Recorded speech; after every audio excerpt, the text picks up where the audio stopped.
পরমারাধ্য শ্রী শ্রী বাবামণির রাতুল চরণে প্রণাম জানিয়ে এবং আমার সমস্ত গুরু ভ্রাতা ও গুরু ভগিনীদের প্রতি সশ্রদ্ধ জয়গুরু সম্ভাষণ জানিয়ে আজকের পাঠ শুরু করছি। ওম অখণ্ড সংহিতা বা অখণ্ড মণ্ডলেশ্বর শ্রী শ্রী স্বামী স্বরূপানন্দ পরমহংসদেবের উপদেশ বাণী অষ্টাদশ খণ্ড। ব্রহ্মচর্য আন্দোলনের আবশ্যকতা। শ্রী শ্রী বাবামণি বলিলেন, ব্রহ্মচর্য অসম্ভব এই যুক্তি অকাট্য নয়, ব্রহ্মচর্য অলাভজনক এই যুক্তিও অকাট্য নয়। ব্রহ্মচর্য সম্ভব কিনা এবং লাভজনক কিনা তার পরীক্ষা একটু অধ্যাবসায়ী হলেই প্রত্যক্ষ উপলব্ধির দ্বারা হয়ে যেতে পারে। যে ব্যক্তি অভ্যাসের দোষে ব্রহ্মচর্য পালনে অক্ষম, তারও যদি অন্তরে এই বিষয়ে রুচি আসে, তাহলে সে পরোক্ষভাবে সমাজের হিত সাধন করে থাকে।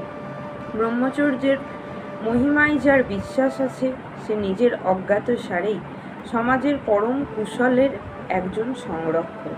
দেশের উন্নতিকল্পে জাতির অভ্যুত্থানের উদ্দেশ্য যেদিক দিয়েই যিনি যে আন্দোলনই করুন না কেন, ব্রহ্মচর্যের প্রতি আস্থাশীলতা তার আন্দোলনকে বল দেবে, স্থায়িত্ব দেবে, গভীরতা দেবে, ব্যাপকতা দেবে।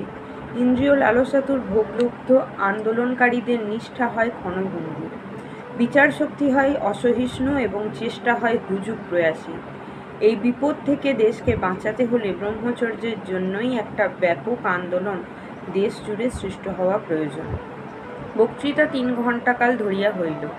আশ্চর্যের বিষয় এই যে এমন দীর্ঘ বক্তৃতাও শুনিবার কালে একটি প্রাণী একটু ফুসফাস শব্দও করিলেন না বা স্থান ত্যাগ করিয়া উঠিয়া গেলেন না।